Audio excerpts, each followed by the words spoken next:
Hey, Renata and Nick, good evening. Yeah, this has been a growing issue for members of Congress on both sides of the aisle, but especially for Republicans who choose to have town halls in person, as well as those who choose not to. Concerned citizens have been showing up, calling out and questioning their elected officials over Elon Musk's downsizing efforts and what those efforts mean for the constituents themselves, as well as several key programs many of them rely on.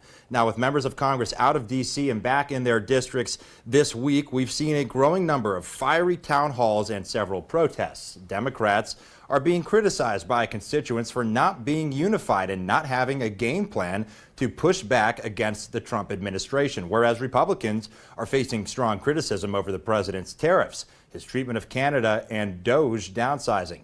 Some Republican members are staying away from in-person town hall events, despite calls from their constituents to hold them. Many members hold telephone or virtual town halls and have been doing so for years as opposed to in-person events.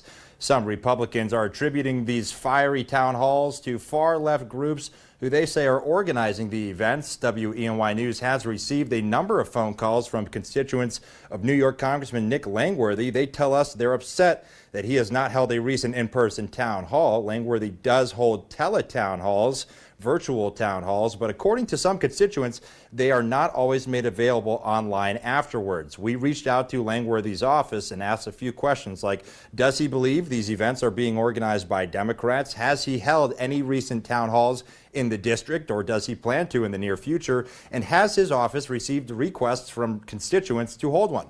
In a statement, his office telling us, quote, there has been an entire cottage industry formed and funded by dark money liberal groups like George Soros and Act Blue, whose sole purpose is to create clickbait.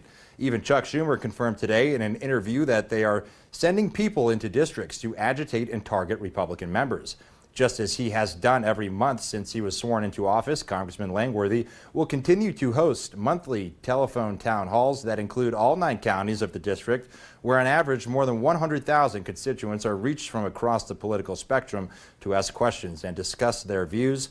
The congressman welcomes productive discourse and debate regardless of ideology, but we have no intention of giving legitimacy to these shady groups and their secret funders. Renata and Nick, constituents at these town halls are really raising a lot of concerns, some about immigration policies of the Trump administration, some about the economy, but the bulk of those concerns are centered around Elon Musk and those federal downsizing efforts, those federal cuts, layoffs, as well as what those all mean for Veterans Affairs and other different vital government programs such as Medicaid.